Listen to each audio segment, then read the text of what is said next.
اعوذ باللہ من الشیطان الرجیم، بسم اللہ الرحمن الرحیم۔ السلام علیکم ورحمۃ اللہ وبرکاتہ۔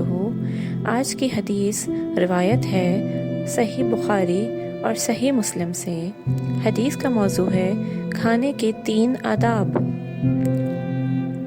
حضرت عمر بن ابی سلمہ رضی اللہ تعالی عنہ فرماتے ہیں کہ میں بچہ تھا اور رسول اللہ صلی اللہ علیہ وآلہ وسلم کی پرورش میں تھا اور میرا ہاتھ پیالے میں گھوم رہا تھا تو رسول اللہ صلی اللہ علیہ وآلہ وسلم نے مجھ سے ارشاد فرمایا کہ بسم اللہ پڑھو اور دائیں ہاتھ سے کھاؤ اور اس جانب سے کھاؤ جو تمہارے نزدیک ہے۔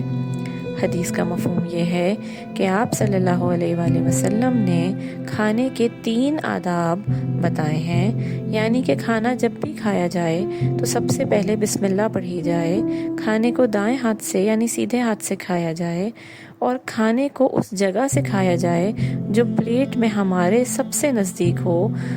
جزاک اللہ خیرا کثیرا۔